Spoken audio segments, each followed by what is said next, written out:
Buenos días con las personas que han asistido en esta mañana al evento de rendición de cuentas 2017 del Ministerio de Economía y Finanzas. Saludamos a quienes forman parte de la mesa directiva, el economista Carlos de la Torre, ministro del ramo. También nos acompaña el viceministro de Finanzas, Fernando Soria, y el subsecretario Fernando Suárez, subsecretario del Viceministerio de Economía.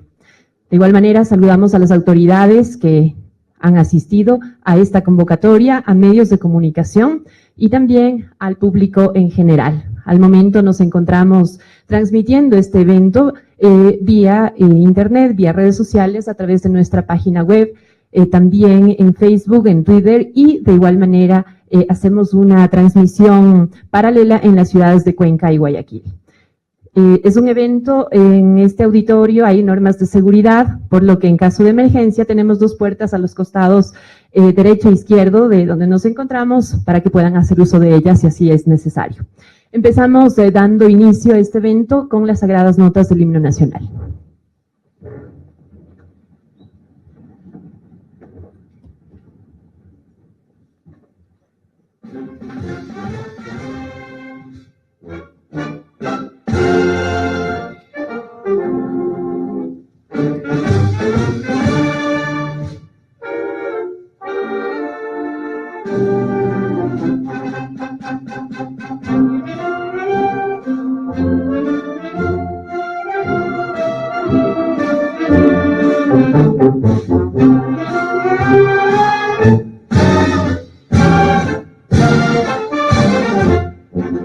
Salve patria, mil veces, oh patria, gloria a ti, gloria a ti, gloria a ti, gloria a ti. Ya tu pecho rebosa, gozo y paz, ya tu pecho rebosa.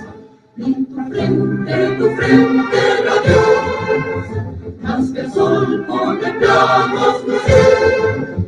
De tu frente radiosa, más que el sol contemplamos lucir. Los primeros, los hijos del suelo, que soberbio el Pichincha decora, y aclamaron por siempre, Señor, y vertieron su sangre por ti. Dios miró y ese pueblo holocausto, y esa sangre fue eternamente mundo. De otros medios que toman los pueblos, y en tu torno a mí llamaré su fin. A mí llamaré su fin. A mí llamaré su fin. Salve patria, mil veces, oh patria, gloria a ti, gloria a ti, gloria a ti, gloria a ti. Ya tu pecho rebosa, gozo y paz, ya tu pecho rebosa. En tu frente radiosa, más que el sol contemplamos lucir. De tu frente radiosa, más que el sol contemplamos lucir.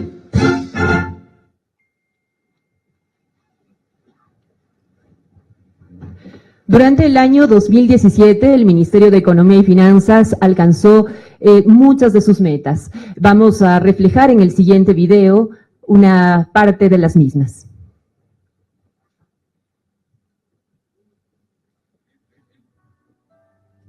Fortalecer la dolarización, generar empleo, impulsar la productividad, sostener el sistema financiero han sido los ejes de nuestro trabajo. Durante el año 2017, el Gobierno Nacional dio prioridad a los sectores sociales en materia económica. Hemos construido un presupuesto 2018 en el cual el nivel del gasto total del Estado va bajando. Otro compromiso de este gobierno es cumplir con los jubilados, aquellos ciudadanos que han dado su vida y esfuerzo en beneficio del país. Lo seguiremos haciendo hasta que el último de nuestros jubilados tenga ya sus recursos en su bolsillo. El despunte de la economía ecuatoriana ha sido reconocido por organismos multilaterales. Obviamente una economía que nos ha sorprendido en el año 2017 de manera favorable, con un crecimiento mayor al que habíamos anticipado. El riesgo país bajó de un nivel de 700 a 460 puntos. Las puertas del financiamiento externo y de otros mecanismos de cooperación a nivel internacional se han abierto de par en par en beneficio de todos los ecuatorianos. Sabemos que este reto apenas empieza y estamos convencidos de que juntos, con honestidad, transparencia y responsabilidad, construiremos un Ecuador en donde los derechos de las grandes mayorías se cumplan. Esperemos que el respaldo que nos está ofreciendo el gobierno sea real para nosotros poder crecer en el tiempo, para generar empleo, para generar riqueza. El buen manejo de timón de las finanzas públicas avisora un panorama esperanzador y confiable. Gobierno de la República del Ecuador, el gobierno de todos. Esta rendición de cuentas es un diálogo entre las autoridades y los ciudadanos, tanto quienes se encuentran en esta sala como también quienes están en las ciudades de Cuenca y Guayaquil. Por ello, la metodología de trabajo consiste en que una vez que la máxima autoridad dé a conocer la rendición en mención, pues pueden tener esta cartilla que será entregada a quienes así lo deseen por parte de nuestro equipo de comunicación. Es momento de recibir al economista Carlos de la Torre, ministro de Economía y Finanzas, quien nos realizará la presentación.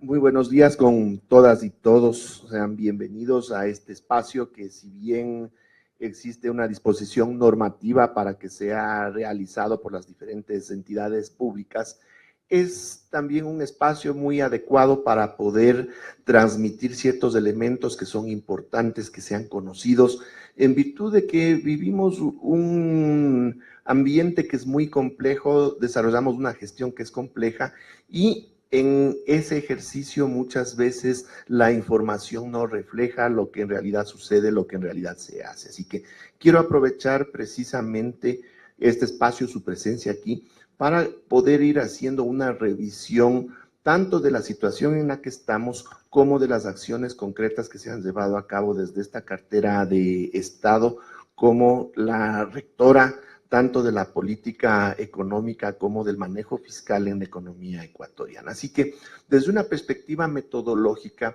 yo lo que voy a ir desarrollando es una exposición de la realidad económica con algunas cifras abordando cada uno de los sectores, comentando la problemática, indicando cuáles son las acciones que se han tomado, las que se vienen llevando a cabo y haciendo algún contraste con diversos puntos de vista que muchas veces se dan en cuanto a este manejo que estamos realizando como gobierno nacional. Así que, primeramente, antes de entrar con la presentación, es importante destacar un elemento que es muy importante.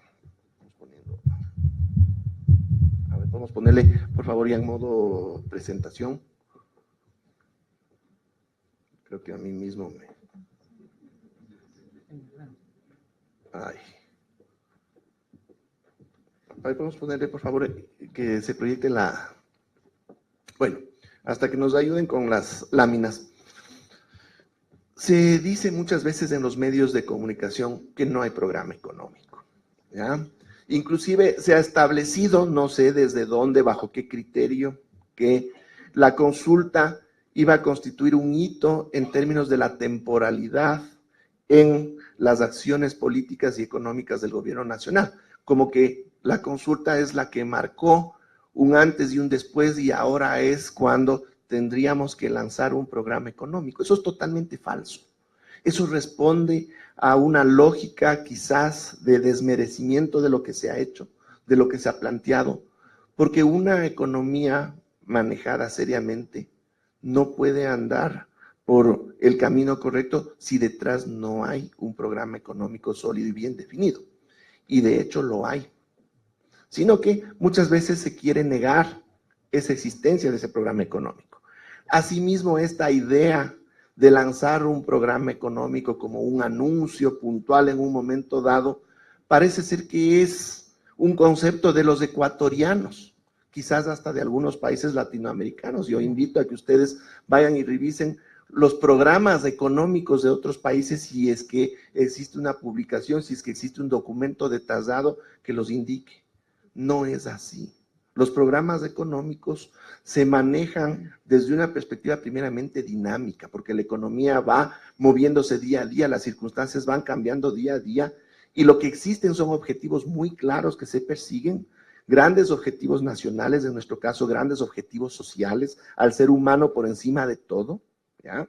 Y para poder alcanzar esos objetivos sociales, necesitamos alcanzar también unos objetivos macroeconómicos, y esos los tuvimos muy claros desde el principio. ¿Cuáles son esos objetivos que están ahí presentes desde un principio?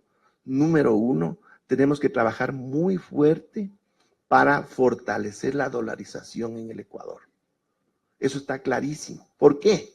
Porque si no lo hacemos y el sistema monetario tiene problemas o llegamos al extremo de que colapse, esa es una posibilidad real, todo lo demás no tendría sentido porque la economía entraría en una situación crítica que se derrumbaría todos los demás sectores.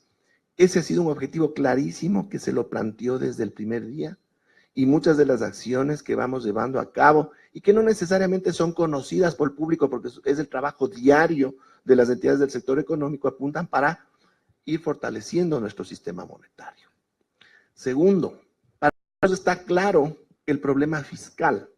La deuda pública ha crecido muy rápidamente en los últimos años y nos lleva a unos niveles elevados con costos financieros altos, lo que implica que su servicio nos está limitando recursos que podemos dirigir para inversión productiva en el país, para inversión del Estado, generando capacidades para producción desde el sector privado.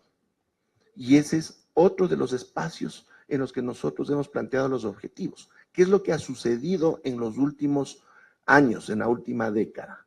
Se desarrolló un modelo orientado a una fuerte inversión pública que evidentemente generó una capacidad productiva muy importante para el país. Ahí están las hidroeléctricas, está la red vial, están puertos, aeropuertos, ¿ya? Que a la vez generó una dinámica económica articulada a estos recursos que fueron entrando a la economía. Sin entrar en mayores detalles, lo que provocó es que el sector privado empiece a moverse alrededor de estos recursos públicos inyectados a la economía. Es decir, el sector privado articuló su propia dinámica productiva a este esfuerzo que venía desde el Estado. Pero eso ya no va más, ya no hay los recursos que teníamos en años anteriores, ya está una capacidad productiva construida, y ese sector privado tiene que ser ahora el que empuje a la economía, no el que sea arrastrado en la economía desde una dinámica propiciada desde el sector público. Y hacia allá vamos avanzando. Es decir, el sector privado va a tener que ocupar su lugar en la economía como el ente fundamental en la dinamización de toda la economía. Eso está clarísimo, eso se planteó como objetivo en un primer momento, y ahí es donde entra todo un espacio de objetivos en los que estamos planteando generación de empleo de calidad, incremento de productividad, ¿ya? Y en general incremento de producción en la economía ecuatoriana, pero procurando que esa producción nos lleve en conjunto a ser una economía que incorpore cada vez más valor agregado en lo que genera. Así que siempre tuvimos claro aquello, siempre estuvimos trabajando en función de esos objetivos. Hemos planteado un conjunto de acciones en un primer momento sobre la base de esos objetivos, pero hay que entender que hay fases en la economía, es dinámica, y esa primera fase, que ya podemos decir que ha concluido, fue de estabilización de la economía.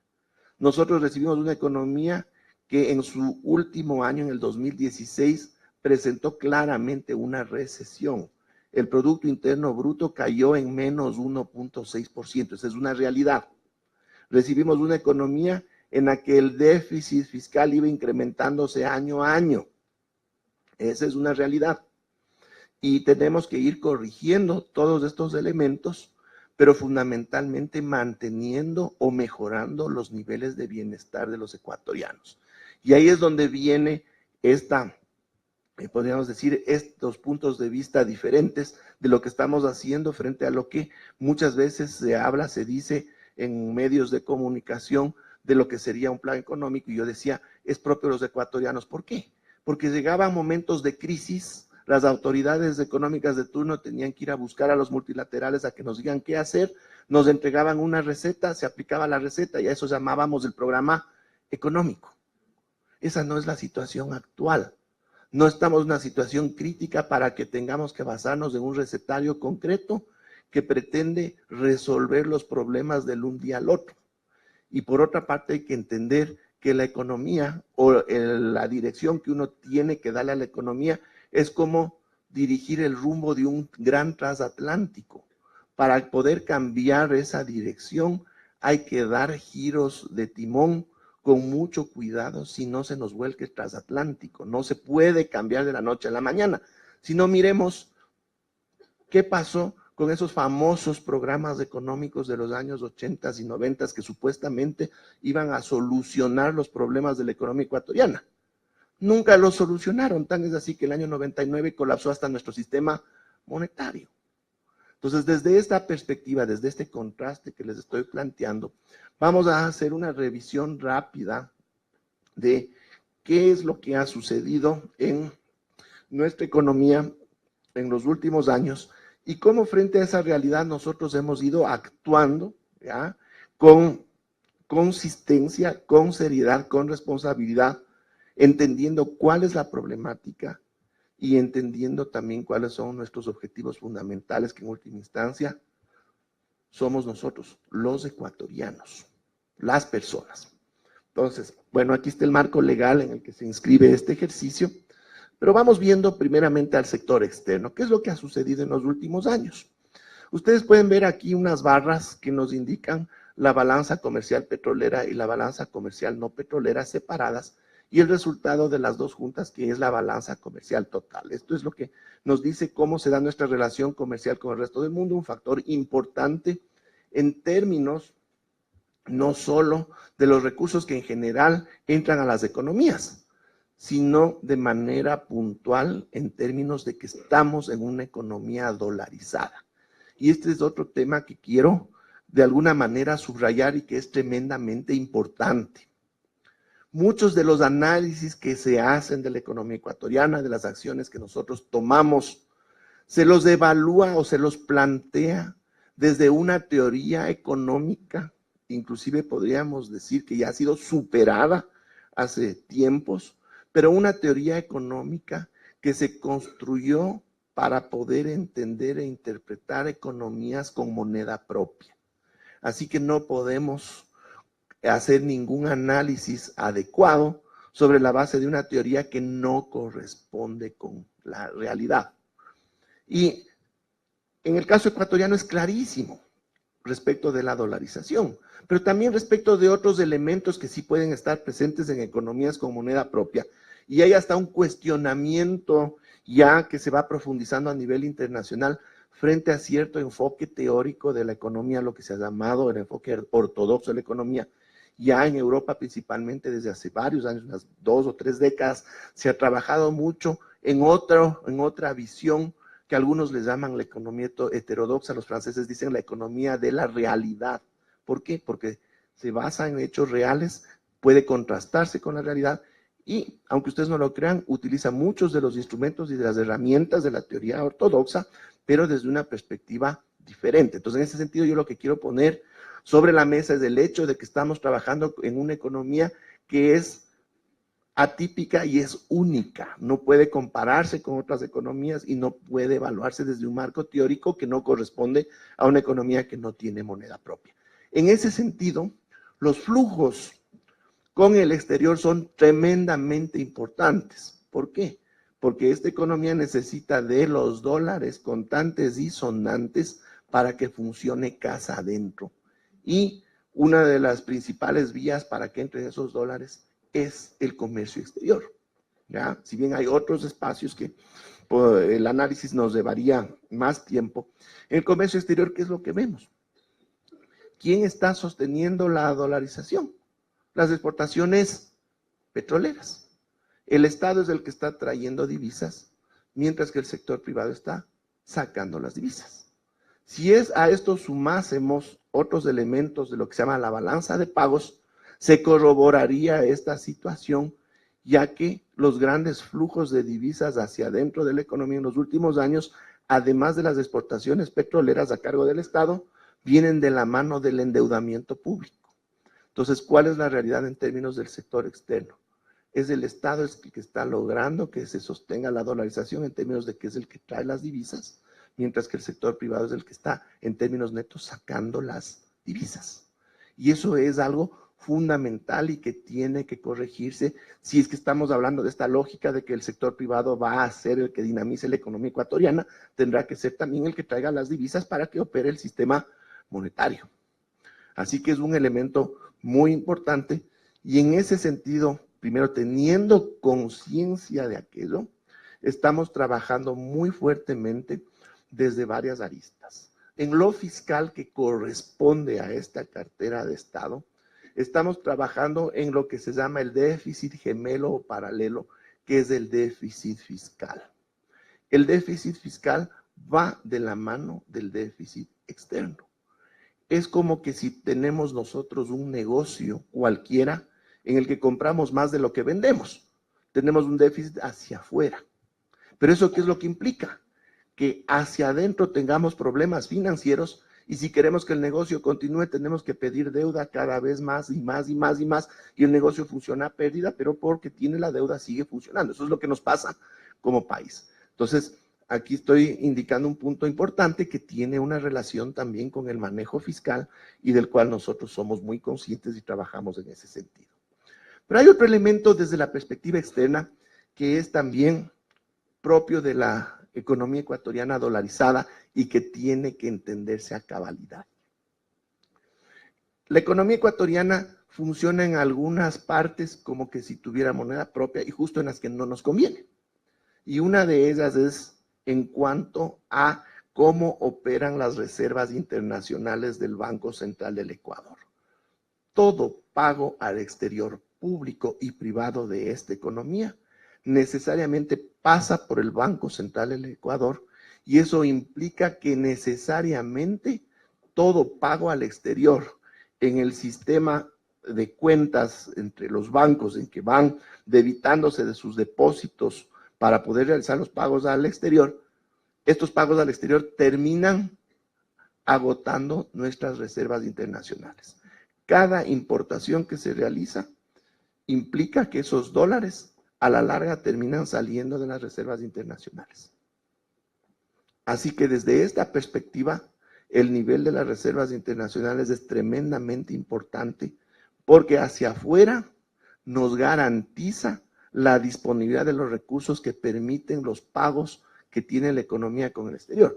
Si tenemos que amortizar deuda, vamos a tomar a la final recursos o van a pasar los recursos agotando reservas internacionales. Y del otro lado, si exportamos, los recursos generados por las exportaciones terminan elevando el nivel de reservas internacionales.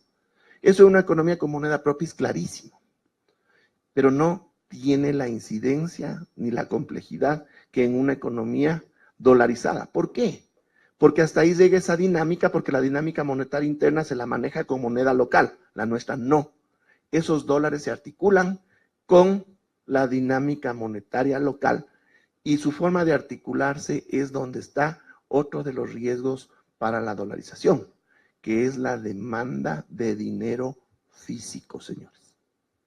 ¿Ya? Porque cada dólar adicional en billete que entra a nuestros bolsillos tuvo que haber salido de esas reservas internacionales también. Entonces, las reservas internacionales no tienen solamente efectos o no reciben los efectos solamente de la relación del país hacia afuera, sino que los efectos de las reservas internacionales también están dados por cuánto dinero físico nosotros demandamos.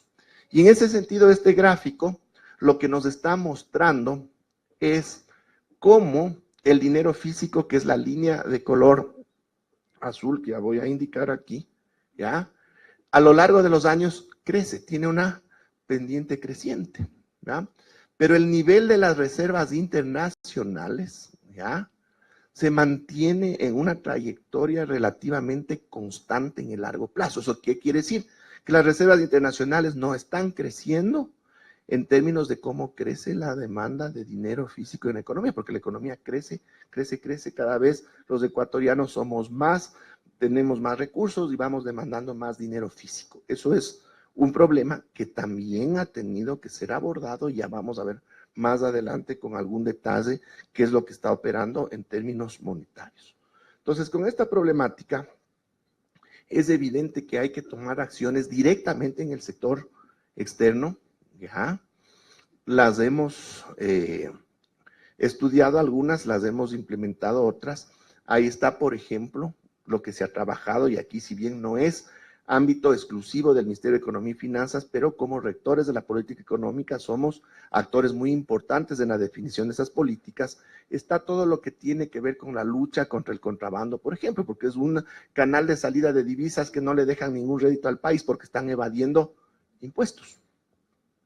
¿Ya? Por ejemplo, ahí tenemos un elemento importante. Pero vamos a ver desde la perspectiva fiscal qué es lo que está sucediendo y qué acciones se han ido tomando.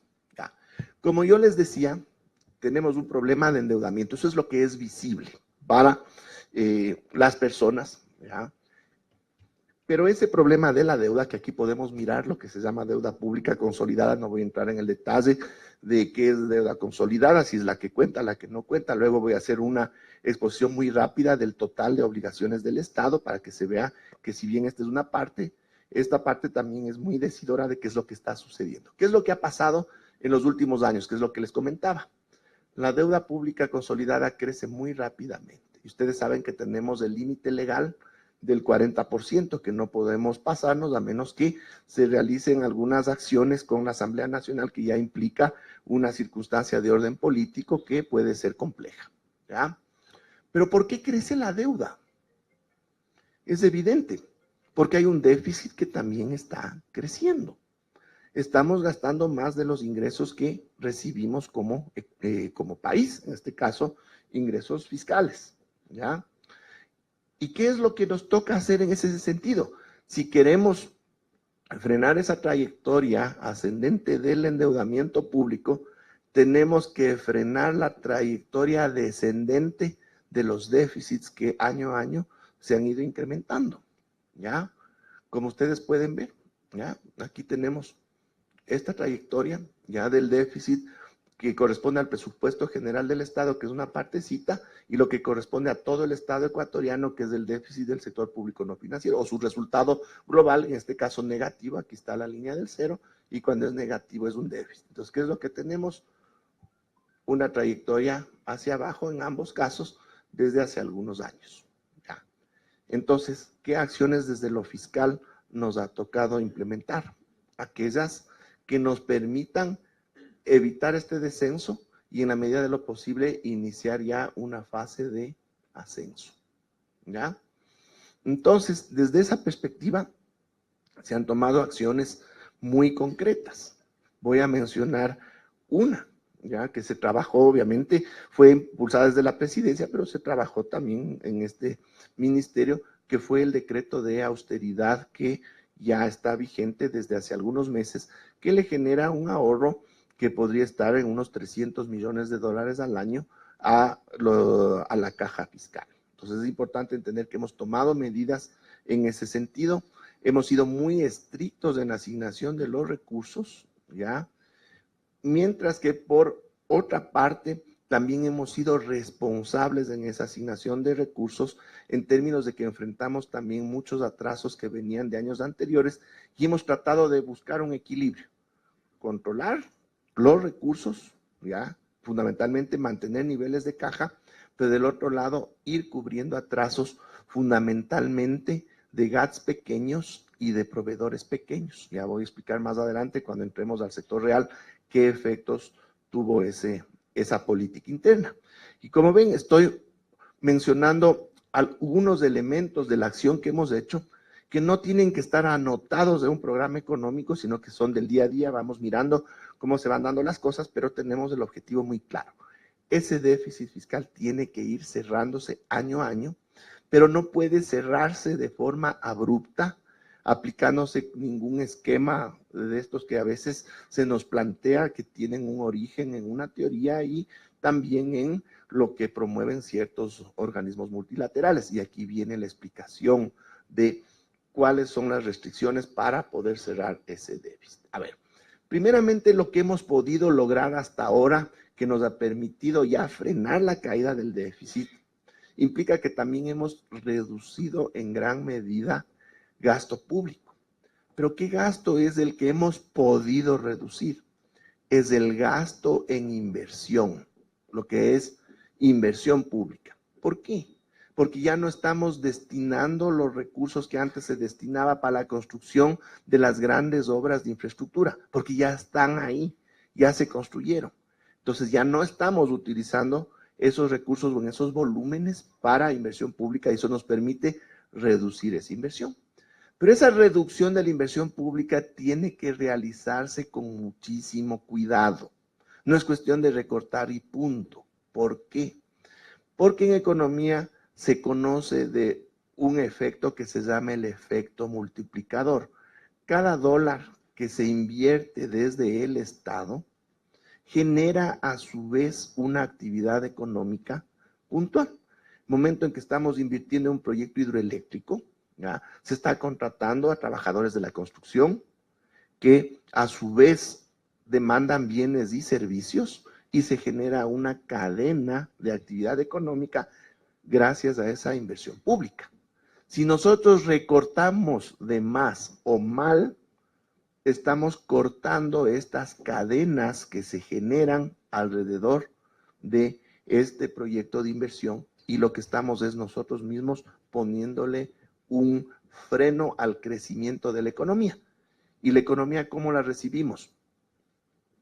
Con números negativos en 2016. Así que ese es un problema. Tenemos que tener mucho cuidado en el recorte del gasto de inversión. Pero el gasto corriente dirán, no, ahí es donde hay que recortar el Estado obeso y todo ese tipo de argumentos. Bueno, vamos a mirar cuáles son las posibilidades reales de recorte del gasto público. Poco más del 60% del gasto corriente corresponde a remuneración de los servidores públicos y a compras públicas. Y entre compras públicas y remuneraciones a los servidores públicos, un poco más del 85%, promediando ambos, ¿ya? Corresponde a lo que son las compras públicas y corresponde a lo que son las remuneraciones de ¿quiénes? De los médicos, de las enfermeras, de los maestros, de las escuelas, de policías y militares, es decir, de los servicios que por la Constitución de la República el Estado está en la obligación de proveer a los ecuatorianos en términos de calidad y gratuitos. Así que cuando me dicen que hay que hacer importantes recortes a ese gasto público que es excesivo, yo les pregunto, bueno, díganme, ¿qué hospitales cerramos, qué escuelas clausuramos?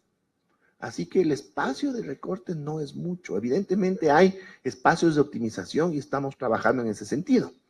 Ya se ha hecho pública una disposición que se ha tomado, y el presidente lo ha dicho, de que se ha ordenado a todos los ministerios y secretarías nacionales que realicen recortes de su gasto corriente para los servicios que provee el Estado de Educación y Salud de 5% y para los demás de 10%.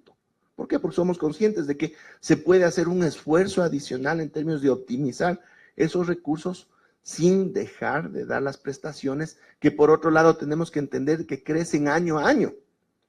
Cada vez hay más niños que necesitan de escuelas.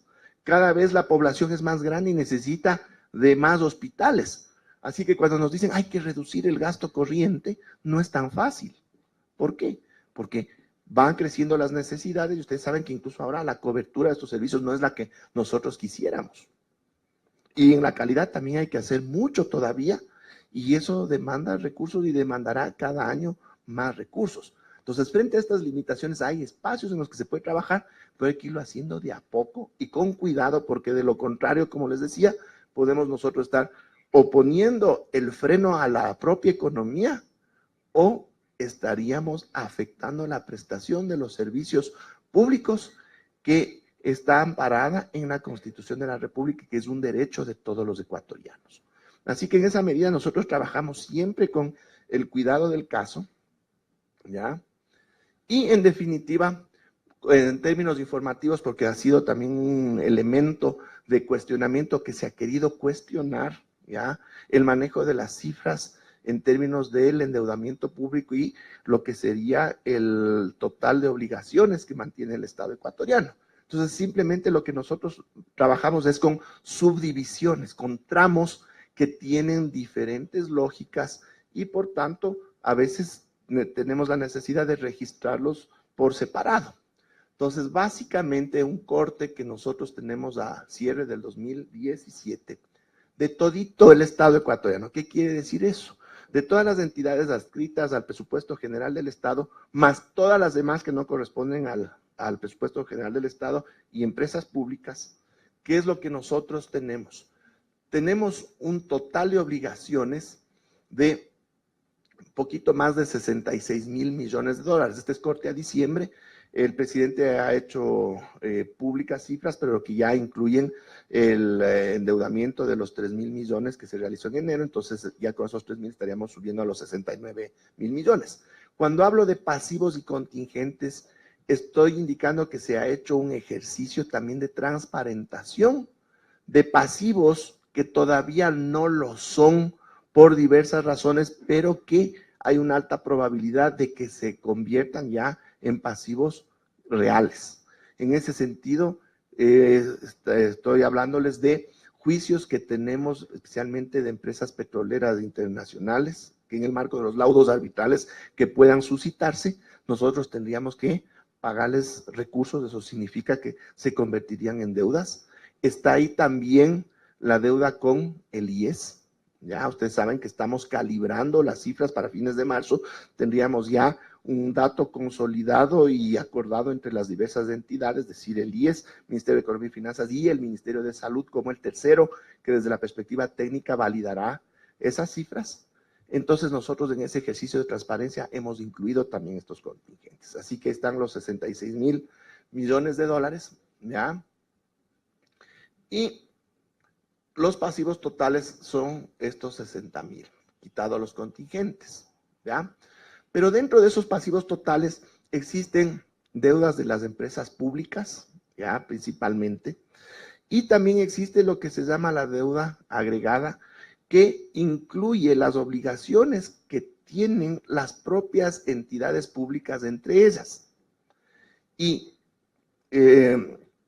reduciendo, restando esas deudas que tienen las entidades públicas, llegamos al concepto de la deuda consolidada, que es el que yo he indicado acá, porque sobre este concepto es el que se establece el límite legal del 40%, y en ese caso tenemos los 32,640 hasta el cierre del año 2017. Entonces esta también era una lámina para que se pueda ver con claridad y se transparente qué es lo que realmente sucede en términos de las obligaciones totales del Estado.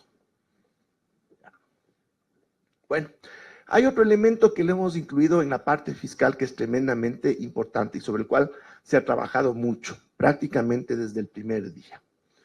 Si bien tenemos un problema de alto endeudamiento, ¿ya?, que para irlo controlando tenemos que ir reduciendo de a poco el déficit fiscal. No quiere decir que nosotros como país vamos en algún momento a dejar de endeudarnos. Eso no existe en la realidad, ni del Ecuador ni del mundo.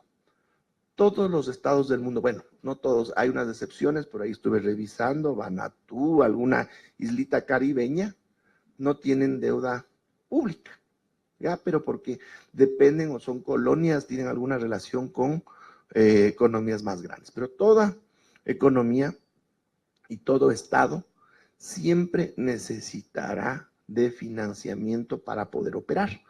Y aquí les voy a comentar cómo se debe entender esto, porque aquí detrás de esto hay muchos mitos.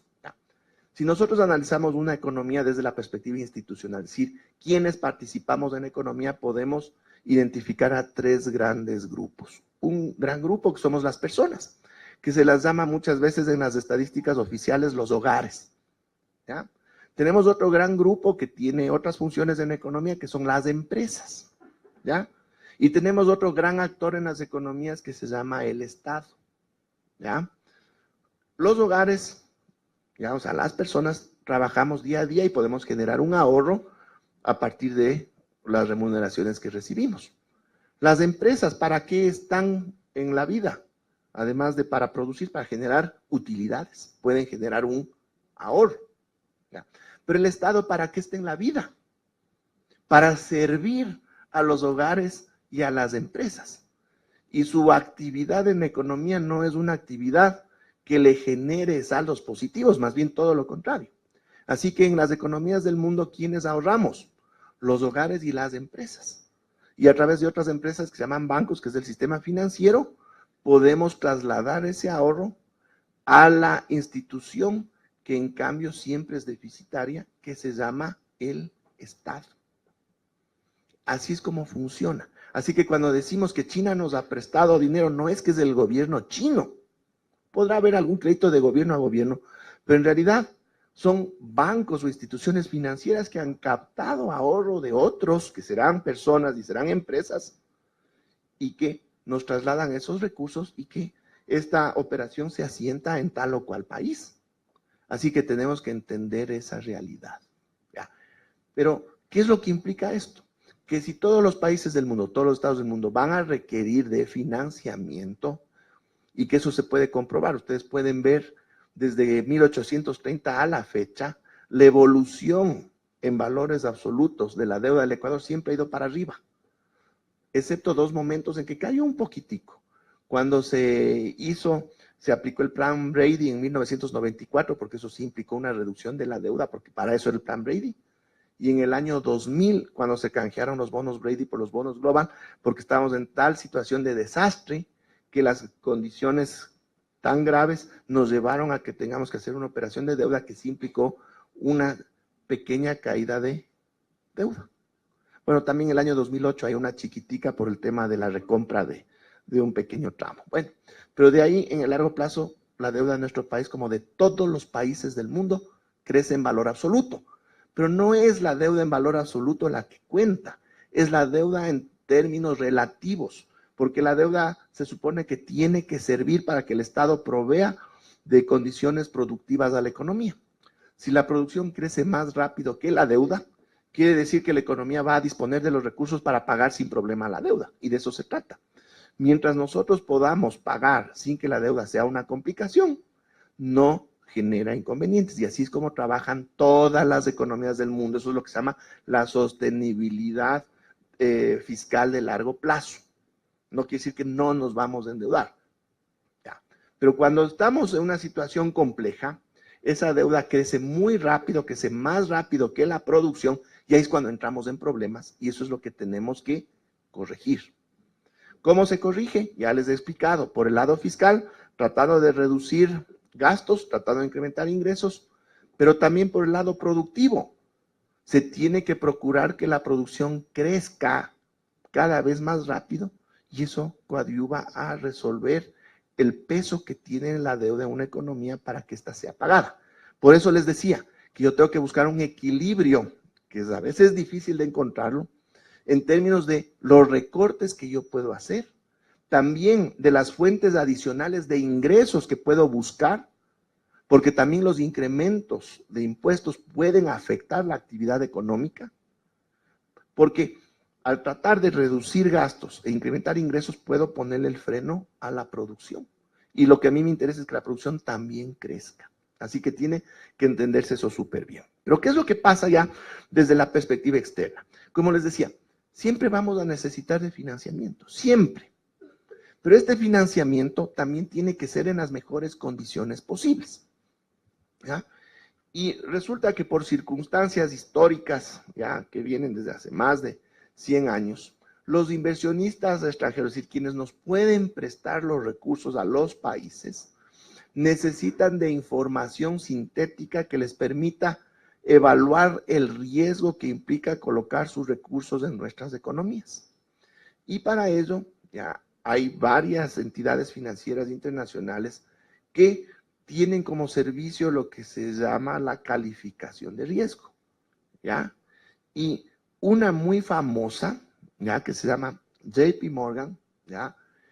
Hace el cálculo de lo que se llama el riesgo país, o es un índice que se llama el ENVI, ¿ya? Y este índice permite a los inversionistas saber qué tan riesgosa es una economía y sobre esa base se define el costo financiero de los recursos cuando nosotros nos prestan. Así que sí, vamos a tener que seguir requiriendo de financiamiento externo. ¿Qué estrategia debemos plantear en ese sentido? Lograr que ese financiamiento sea el más conveniente. ¿Qué significa eso? Plazos más largos para montos importantes y tasas de interés más bajas. ¿Y esto cómo se logra?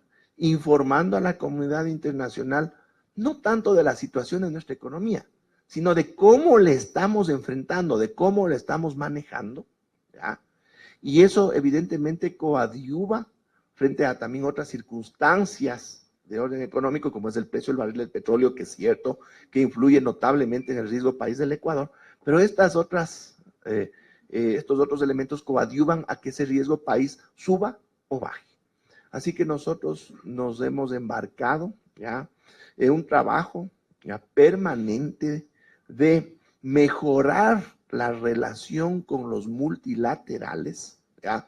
No solo en términos de que ellos mismos nos puedan facilitar financiamiento, de hecho, nosotros tenemos financiamiento de varios multilaterales, BID, Banco Mundial, CAF, ¿ya?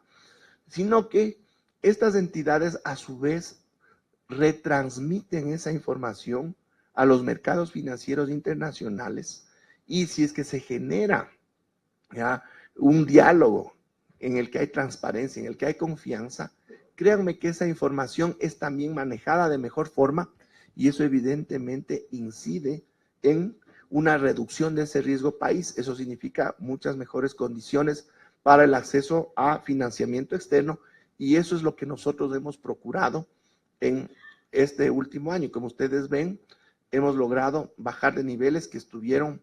Entonces aquí no tenemos mensual, qué pena, porque llegó en algún momento a superar los 700 puntos en 2017 y lo hemos logrado bajar a niveles de alrededor de los 400 y seguimos trabajando en el sentido de que esto nos permitirá acceder a plazos más largos y tasas más bajas en cuanto al financiamiento futuro que el Ecuador necesariamente requerirá. Así que es otro espacio en el que estamos trabajando permanentemente. Ya.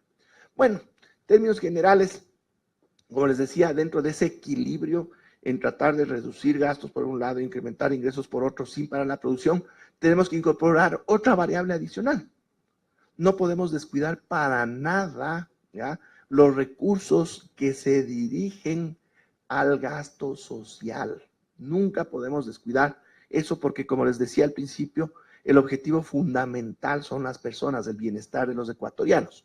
Y en ese sentido aquí podemos ver que con todos los ajustes que les he comentado, el gasto social crece como tiene que ser. Es decir, los ajustes tienen que ir en otros espacios. Entonces, desde esa perspectiva, lo que he dado es un pantallazo evidentemente muy abuelo de pájaro, porque no tenemos el tiempo en este momento para poder entrar en detalles muy profundos. Entonces, con eso vamos concluyendo la parte fiscal. Vamos al sector real. En definitiva, aquí es donde se sintetiza lo que se hace en los otros sectores, ¿ya? Nos falta el monetario, eso lo dejamos al final porque ahí tengo que hacer algunas precisiones importantes, pero el sector real es es el sector a través del cual las personas nos conectamos con la economía, porque ahí está la producción, ahí está el empleo, es decir, es donde realmente estamos nosotros, lo que nos permite a nosotros vivir bien o no también, es lo que está aquí en el sector real. ¿Qué podemos decir? Bueno, ya vamos con resultados. Recibimos en 2016 una economía en recesión, menos 1.6% del PIB. Bueno, y según datos aquí del World Economic Outlook, ellos ya establecieron un 2.7% de crecimiento para el año 2017. Miren, ese salto que tenemos en nuestra economía, ese es un resultado, ¿ya? Y ese resultado no se debe a la casualidad. Ese resultado se debe a acciones concretas que se llevan a cabo día a día en cuanto a la conducción de la economía ecuatoriana, y hay algunas que ya les voy a comentar. Aquí está con más claridad cuál ha sido la evolución del PIB del Ecuador en los últimos años. Como ven, tasas muy altas en años anteriores, pero empieza el declive, y aquí estamos en la recesión. Este dato del Banco Central, que es todavía bastante conservador frente al del World Economic Outlook, pero para marzo tendremos ya datos definitivos del Banco Central y esa será la cifra final. Pero como vemos, entre 2016 y 2017 se dio la vuelta, ¿ya? Y el trimestre estrella fue el tercer trimestre de 2017, ya un trimestre en el que nuestra gestión fue de principio a fin en esa temporalidad. Pensamos que el cuarto trimestre de 2017 también será bastante bueno y por eso esta cifra será más alta. Bueno, dentro de las varias acciones que se han tomado en las diferentes instancias del manejo económico, hay una muy importante que la hicimos a conciencia desde aquí, desde el Ministerio de Economía y Finanzas, y les voy a comentar, que fue justamente el pago a los chiquitos. Tratar de cubrir atrasos de los chiquitos, priorizar el pago a los chiquitos, y les voy a explicar por qué. Yo les había comentado del efecto multiplicador que tiene la inversión pública. Invertimos de una gran hidroeléctrica, eso evidentemente va a generar una dinámica porque hay que construir la hidroeléctrica, tendremos que contratar gente para la construcción, ¿ya? Asimismo, técnicos diversos para los diferentes elementos que implica esa construcción. Ellos a su vez demandan bienes y servicios, ¿ya? Entonces esos trabajadores tendrán que comer, tendrán que vestirse, entonces se genera toda una dinámica económica alrededor del proyecto hidroeléctrico, ¿ya? Pero ¿qué sucede con esta gran inversión en infraestructura? Tiene un altísimo componente importado. Entonces, una cantidad importante de los recursos públicos que entran en estos grandes proyectos termina saliéndose de la economía y nos complica al sector externo, que ya les comenté que tiene que tomarse con mucho tino porque la dolarización depende de cómo opere el sector externo, ¿ya? Pero ¿qué pasa si en vez de canalizar muchos recursos a un gran proyecto que está ubicado en un lugar en el territorio nacional, reparto una cantidad similar de recursos, pero en todito el territorio, pagándoles a los GATS chiquitos atrasos que teníamos, pagando a proveedores chiquitos a los que se les debía recursos? Entonces, sumen cada calle que adoquina cada junta parroquial en todo el país. Cada callecita también genera una dinámica económica. ¿Pero dónde se asienta esa dinámica económica? En esa localidad. Vamos sumando todas las dinámicas económicas a lo largo y ancho del país y dinámicas económicas que tienen muy poco o casi ningún componente importado. Entonces, esos recursos siguen dando la vuelta en la economía y muy pocos salen al exterior, frente a un gran proyecto de infraestructura en el que muchos de esos recursos salen al exterior y la actividad económica se concentra solo en esa localidad. Entonces nosotros lo que logramos es lo que se llama una economía de redes, porque se empiezan a entrelazar todas estas dinámicas chiquiticas, ¿ya? Unas con otras a lo largo y ancho de todo el territorio nacional, y esa fue una estrategia que nosotros aplicamos en el sentido de virar una evolución recesiva del PIB hacia una de recuperación. Y ya con una tasa de 1.5 o más, ya podemos decir que la economía al menos está estabilizada y lo que tenemos es que provocar que las siguientes tasas de crecimiento se mantengan en esos niveles o superiores. Así que aquí hay un claro ejemplo de lo que hemos hecho de forma directa y a conciencia. Pero hay otro elemento que es importante. Ya les comenté dentro de los objetivos que nos habíamos planteado, tenemos el objetivo que es el de generación de empleo de calidad, generación de productividad, incremento de productividad y generación de producción. ¿Qué es lo que vemos aquí? Vemos acá la tasa del empleo adecuado, ¿ya? Y tenemos, esta es la tasa de desempleo, ¿ya? Tenemos al subempleo acá, no se ve bien los colores, subempleo acá, ¿ya? Y tenemos al empleo adecuado acá, ¿ya? Entonces, ¿cuál es el problema que nosotros tenemos con el subempleo? ¿Ya? Si bien el desempleo podríamos comparativamente evaluarle respecto de otros países de América Latina, nuestras tasas de desempleo son bajas, eso es una realidad. Pero eso no se percibe en economía, no se percibe entre las personas, porque existe un nivel de subempleo estructural que es alto. Y ahí es donde nosotros tenemos que trabajar muy fuertemente. En el subempleo está metido de todo, o más bien lo que se llama el empleo no adecuado, que hubiera preferido el gráfico del empleo no adecuado. Está metido de todo, pero ahí es donde realmente está el problema, y es un problema estructural que se debe también en gran medida al nivel de formalidad que puede tener la economía. Pero ahí también tenemos otro problema. El nivel o el grado de formalidad que tiene una economía depende en gran medida de cómo están dadas las relaciones, y aquí voy a usar una terminología interesante, capitalistas. Pensemos, ¿qué es un empleo adecuado? El que tiene un empleo adecuado es quien tiene una relación de dependencia. ¿Qué quiere decir? Soy empleado en una empresa, pero también puede ser el dueño de la empresa, pero el dueño de una empresa formal. Yo soy el accionista de la empresa. Entonces yo puedo estar catalogado como que tengo un empleo adecuado, ¿ya? O soy un servidor público en relación de dependencia con el Estado, ¿ya? Pero ¿qué pasa con aquella persona que no mantiene una relación de dependencia porque trabaja en un medio en que no están establecidas de manera formal estas relaciones? Ahí es donde estamos en el empleo no adecuado, que puede ser en ciertos casos bueno, en otros no tan bueno, en otros muy malo, ¿ya?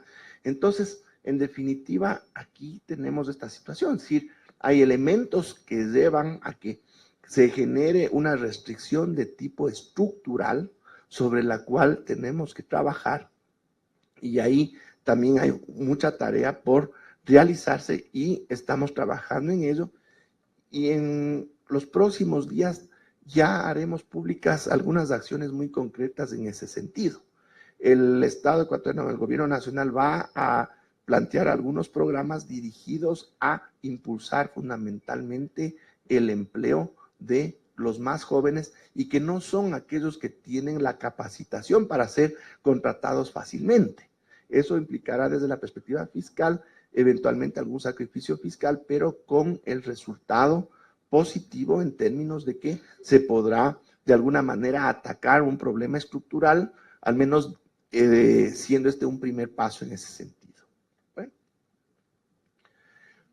como yo les decía, la acción que nosotros hemos llevado siempre ha estado orientada a favorecer a las personas. Y en ese sentido, a pesar de una situación compleja en años anteriores y cómo hemos recibido la economía, puedo decir que en los indicadores de pobreza y extrema pobreza sí hemos logrado una mejora en relación al año 2017. Y en términos de redistribución de la riqueza, el coeficiente de Gini también apunta a que estamos avanzando en el sentido correcto. En definitiva, con problemas en el sector externo, como yo había manifestado, con problemas de orden fiscal, los resultados en términos del bienestar de los ecuatorianos están avanzando en la dirección correcta. Yo sé que siempre todo esfuerzo será insuficiente para poder atender las necesidades de todos los ecuatorianos, pero lo positivo es que hemos logrado que estos indicadores sigan avanzando en la dirección correcta, luego de un momento particular de nuestra economía en que esta evolución pudo haberse dado la vuelta y ir en el sentido contrario. Logramos que esto no sea así y eso debería de alguna manera considerarse como un efecto positivo de lo que se ha hecho en este último año. Vamos al sector monetario y financiero por último para ya ir cerrando esta conversación, ¿ya?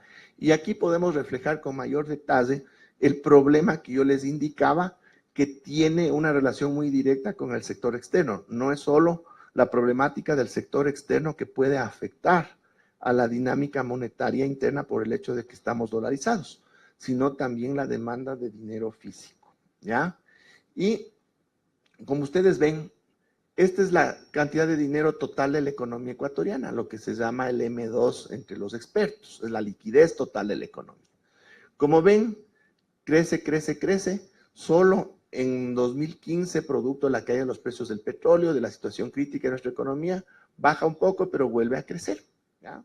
Eso nos dice que internamente funciona, ¿ya? La dinámica monetaria funciona. Pero ¿cuál es el problema y el peligro? Aquí está otra vez lo que les había mostrado anteriormente, las especies monetarias en circulación, es decir, los dólares físicos que tenemos los ecuatorianos en nuestros bolsillos.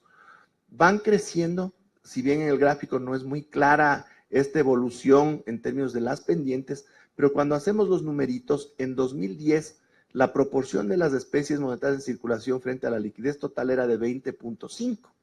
Para 2017 es de 29.6, casi 30%. ¿Qué quiere decir eso? Que los ecuatorianos cada vez demandamos más dinero físico, pero a su vez el dinero en economía cada vez crece más. Y esto es un problema estructural gravísimo. ¿Por qué? Porque si nosotros no establecemos mecanismos de corrección, los mismos ecuatorianos al demandar billetes físicos, podemos afectar a las reservas internacionales y podríamos bloquear la posibilidad del país de realizar pagos al exterior y estaríamos incluso generando efectos en la dinámica económica del país porque no podría importar materias primas ni bienes de capital, por ejemplo.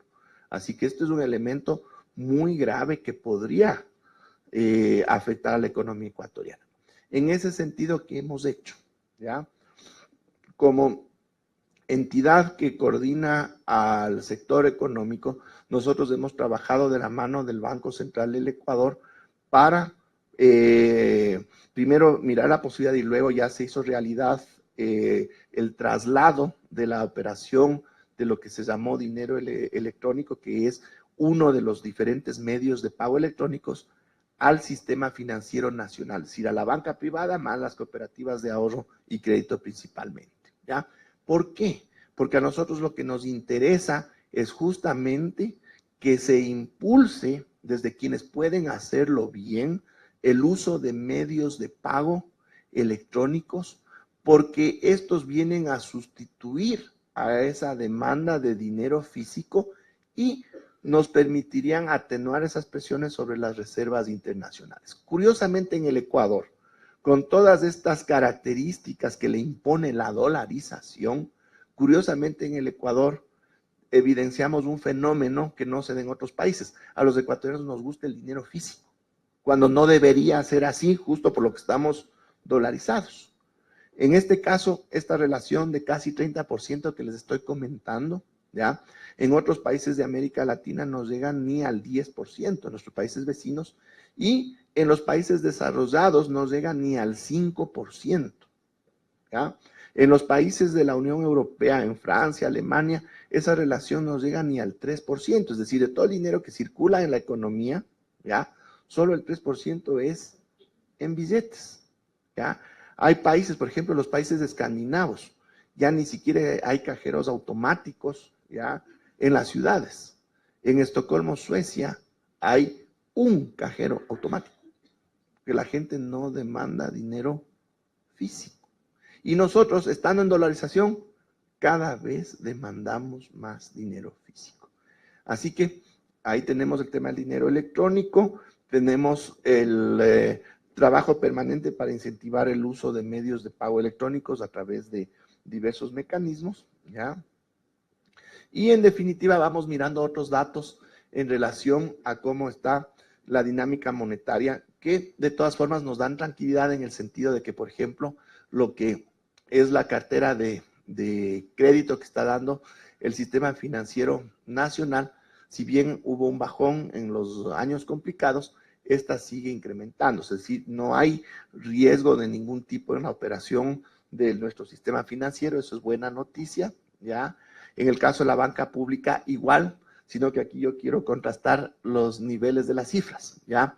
La cartera de crédito de las entidades que no son públicas en el Ecuador está cercana a los 25 mil millones de dólares, cuando las entidades públicas, ya, incluido el BIES, están apenas en los 5 mil millones, es decir, una relación de 5 a 1.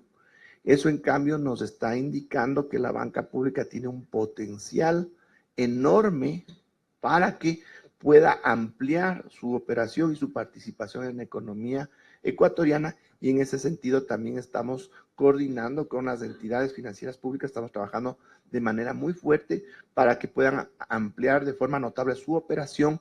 Y el Plan Casa para Todos, que es un programa emblemático del gobierno nacional, está financiándose desde la banca pública para no generar presiones en la caja fiscal. Esto también es un elemento muy importante en términos del manejo fiscal, es decir, estamos trasladando muchas de las necesidades de recursos a que éstas puedan ser abastecidas a través de financiamiento desde la banca pública sin que tengan que depender de recursos fiscales y nosotros poder avanzar en este objetivo de estabilización de las variables fiscales de la economía ecuatoriana. Ya. Muy bien, cerrando ya esta exposición, bueno, hemos visto ya como resultado un PIB que es positivo, ya. Aquí está indicado que hemos pagado fundamentalmente atrasos de pequeños, nos hemos concentrado en los pequeños, ya. Hemos logrado que el déficit global del sector público no financiero se reduzca de 7,42% en 2016 a 5,45% en el 2017. Esto es importante, ya. Se transparentaron cifras, como hemos visto, y manejo financiero. Hemos transparentado el tema de deuda, de obligaciones del sector público. Hemos trabajado mucho en el tema de confianza, tanto hacia el interior como hacia el exterior, por el tema del riesgo país. Aquí están los datos que había mencionado en relación al riesgo país. Y en definitiva, el financiamiento nuevo al que hemos accedido en los últimos meses ha sido bastante más barato y en mejores condiciones de plazos que el que se había logrado en años anteriores, ¿ya? Entonces, aquí está también un resumen de las acciones que les he ido comentando, algunas de ellas, otras no, ¿ya? ¿Qué es lo que hemos hecho en estos meses? Bueno, bajo nuestra responsabilidad ha estado la elaboración de 2 proformas presupuestarias en el lapso de unos pocos meses. ¿Por qué? Porque con el cambio de gobierno nosotros veníamos con un presupuesto, ¿ya?, que estaba prorrogado del 2016, así que tuvimos que elaborar una proforma y trabajar hasta que sea aprobada en la Asamblea Nacional como Presupuesto General del Estado 2017. Casi de manera inmediata tuvimos que elaborar y trabajar la del 2018, que ya fue también aprobada y es la que está vigente. Asimismo, nosotros trabajamos y propusimos la Ley de Reactivación Económica, que luego de todo un proceso en el que hubo hasta un veto, ¿ya?, parcial por parte del presidente, está vigente desde casi el cierre del año 2017. Esta ley, que también ha sido muy criticada, de reactivación, que han dicho que no es reactivación, ya, sino de recesión económica, apunta justo a lo que les estamos indicando, a impulsar al sector privado. No voy a entrar en mayores detalles, pero esta ley lo que establece es fundamentalmente incentivos de orden tributario a las micro y pequeñas empresas, y de eso no se dice mucho en los medios de comunicación, pero las micro y pequeñas empresas son las que tienen el potencial y el músculo potencial de impulsar a la economía hacia adelante. ¿Por qué digo esto? Ahí está concentrado el 70% del empleo del sector privado. 2, las grandes empresas que tienen muchas utilidades y que tienen músculo financiero para crecer, casi que no han crecido. Estas grandísimas empresas, ya, con los beneficios que tuvieron en 2010, cuando se redujo el impuesto a la renta sobre las utilidades del 25 al 22%, no crecieron en la dimensión que se debería esperar. Y teniendo recursos, teniendo utilidades. ¿Qué pasa con las pequeñitas? Las pequeñitas muchas veces ni siquiera logran generar utilidades. Viven el día a día, viven casi en un equilibrio, ¿ya?, y con un riesgo de que pasa cualquier cosa y quiebran, y eso generaría en cambio desempleo. Si nosotros les damos un alivio, ya, en términos, ya, de liquidez, van a poder resistir mejor cualquier situación, frente a algún problema no quebrarán, y de a poco son las que tienen potencial para crecer. Si las grandes ya no crecieron, no podemos esperar que haciendo otras cosas crezcan. No van a crecer o crecerán muy poco.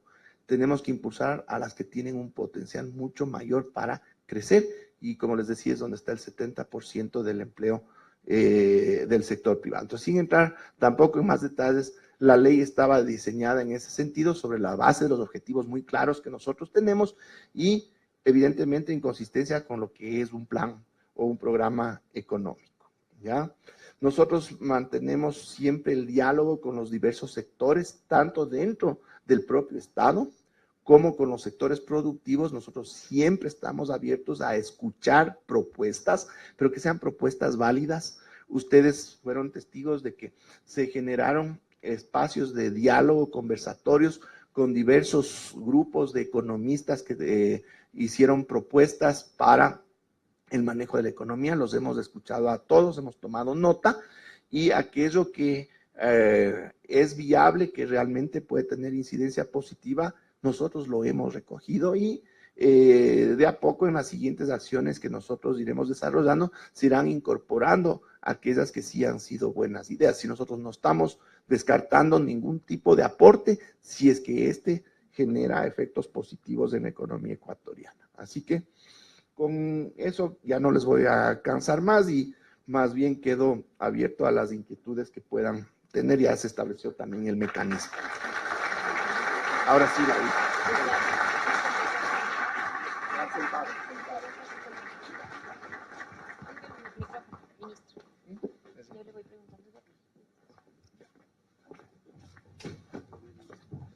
Pero a ver, defendido. Agradecemos la intervención del economista Carlos de la Torre, ministro de Economía y Finanzas. Como les habíamos manifestado en este diálogo, tanto los asistentes a esta sala como las personas que se encuentran en Quito, en Guayaquil y Cuenca pueden hacer sus preguntas. Señor ministro, en este espacio también se encuentran estudiantes universitarios de la Asociación de Escuela de Economía de la Pontificia Universidad Católica del Ecuador. La pregunta es: ¿cuán compatibles son los objetivos del Ministerio de Economía y Finanzas con los de otras carteras de Estado, como el Ministerio de Comercio Exterior? Esto en relación a los TBIs o a los tratados de libre comercio, entre otros. Ya, muchas gracias. Pero antes de contestar la pregunta, un último elemento que debo mencionar acá es que todo lo que se ha hecho, ¿ya? Y fundamentalmente lo positivo no es producto de una persona, de una inteligencia, es producto de toda una institución. Aquí tengo a dos de mis colaboradores cercanos, ahí entre los asistentes están muchos más y simplemente quiero manifestarles mi agradecimiento por su compromiso en el trabajo que hacemos día a día y que permite obtener los resultados positivos que acabamos de ver. Así que un aplauso para los compañeros del ministerio.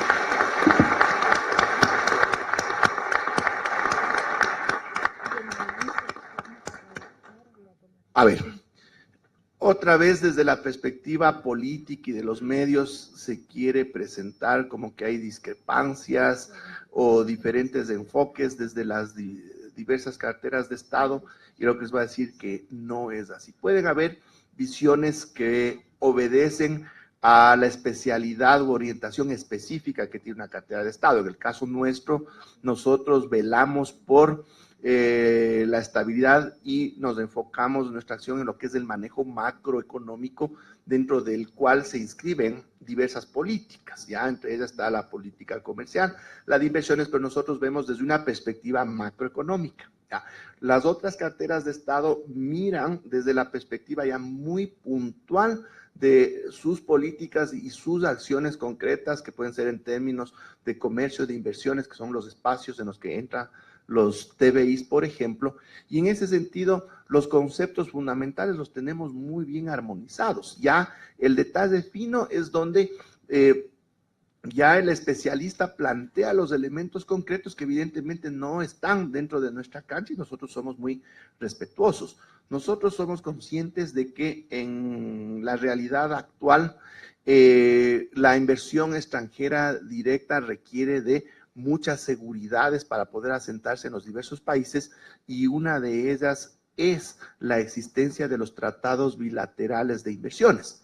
Pero los tratados bilaterales de inversiones no son ni buenos ni malos per se, ¿ya? Es cómo se establecen algunas de las cláusulas, y en ese sentido la recomendación que nosotros hacemos, y en eso estamos también a nivel de todas las instancias de gobierno de acuerdo, es que tienen que negociarse ciertas cláusulas en términos de que no se nos pueda aplicar demandas internacionales por cuestiones que tienen que ver con la aplicación de nuestra propia ley, es decir, evitar que al aplicar nuestra ley después nos apliquen demandas internacionales. Entonces es más bien un espacio ya de negociación fina que les compete a las carteras responsables y ellas tienen la misma conciencia de los problemas que tenemos nosotros desde nuestra perspectiva macroeconómica. Así que no podemos pensar que hay contradicciones, que hay una situación confrontativa al interior del gabinete, para nada. Son los enfoques que damos desde los espacios que nos compete a cada quien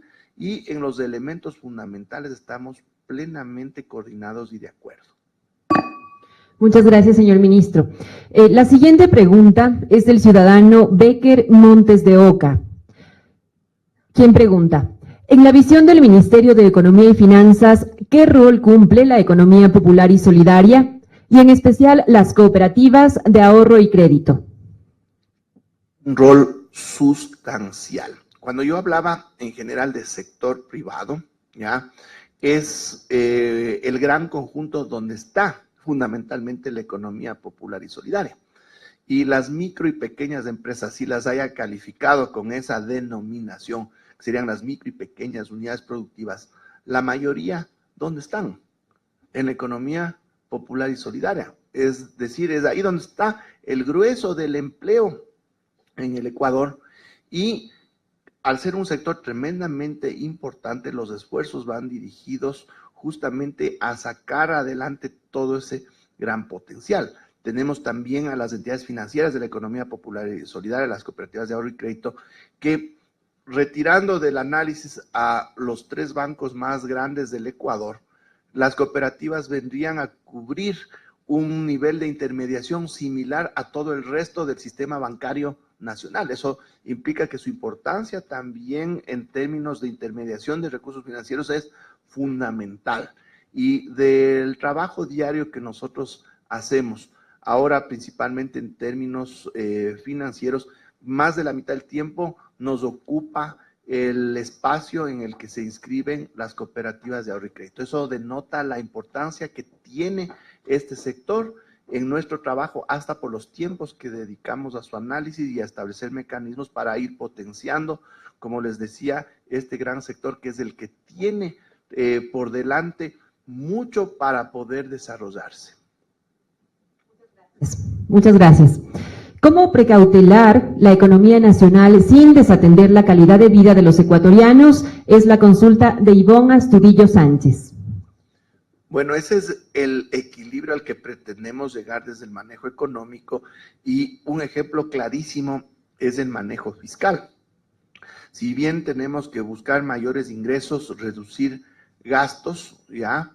Estas acciones pueden llevar a que los instrumentos generen desincentivos productivos. Entonces tenemos que hacerlo con el cuidado necesario para que no se generen desincentivos productivos y más bien buscar elementos que propicien mayor producción. Entonces, desde esa perspectiva queda clarísimo cómo es que tenemos que ir buscando esos puntos medios que nos permitan alcanzar diversos objetivos que pueden resultar también contradictorios en términos del uso de uno u otro instrumento. Como les decía, si reducimos más de la cuenta el gasto en inversión, le ponemos un freno al crecimiento de la economía, que a su vez nos genera un círculo vicioso en términos del deterioro de las cifras fiscales del país. Entonces, desde esa perspectiva es un trabajo bastante complejo, y aquí viene otro elemento que quiero también poner sobre la mesa.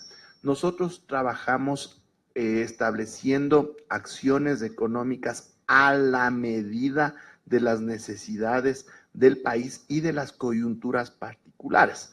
Muchas veces nos hablan del modelo económico, nos hablan de la receta económica, etcétera. Esos son esquemas ya predefinidos, y es tan simple como lo que le puede pasar a una persona cuando se compra una camiseta ya hecha, que le puede quedar o muy grande o muy pequeña, frente a que le hagan el traje a la medida. ¿Qué es lo mejor? Evidentemente, en economía nosotros tenemos que trabajar diseñando los mecanismos, diseñando las acciones exactamente a la medida de cómo está la economía en un momento determinado. Pasa el tiempo y ya cambian las circunstancias también, y nos toca ir articulando, nos toca ir modificando las acciones económicas. Por eso les decía que hasta el concepto de programa económico es un concepto estático, y nosotros tenemos que trabajar siempre de forma dinámica. Muchas gracias. Esta es una pregunta que llega desde la ciudad de Guayaquil, de Hugo Andrés Villarreal Pérez. ¿Los déficits acumulados de periodos anteriores pueden ser resueltos en los años de este gobierno? A ver, no existe el concepto de déficit acumulado, ¿ya? Lo que es el resultado de un déficit tras otro es el nivel de endeudamiento. Es decir, si es que vamos teniendo déficit un año, al siguiente otro y al siguiente otro, ¿qué significa? Que el nivel de endeudamiento va a ir creciendo progresivamente.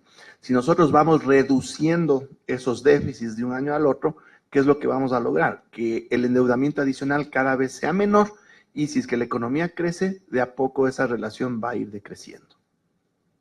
Gracias. Otra pregunta de la ciudad de Guayaquil. Hasta ahora, ¿cuál ha sido el resultado de las medidas económicas que se adoptaron en octubre pasado? Bueno, todavía es muy temprano para poder establecer los resultados, inclusive de forma aislada a otros factores que pueden incidir en las variables económicas. Lo que yo puedo decir es que estas acciones son totalmente consistentes con otras que ya se llevaron a cabo sin que hayan sido anunciadas, como les decía, en el día a día, lo que hemos trabajado internamente, y más bien nuestra expectativa es que ya cuando corra el año 2018, al final podamos nosotros disfrutar de un crecimiento económico que esté más arriba del 2%, y eso indicará que estas medidas han sido bien diseñadas y han tenido un efecto positivo. Gracias. Es una pregunta del señor Nelson Estrella, está un poco confusa. De todas maneras, le voy a dar lectura. Respecto a la importancia del balance externo para la dolarización, agradezco se dé mayor concienciación al tema de las importaciones. Dado un modelo de consumo establecido en la sociedad, ¿cuál sería su recomendación al foro respecto al comportamiento micro de los ciudadanos? No, efectivamente ese es un problema muy grave, y aquí viene también una puntualización en el sentido de lo que muchas veces se dice. Nosotros evidentemente enfrentamos un problema de un incremento sustancial de importaciones debido a varios factores, pero el hecho es que las importaciones están creciendo muy rápidamente, ¿ya?, frente a lo que crece la economía y a lo que crecen las exportaciones.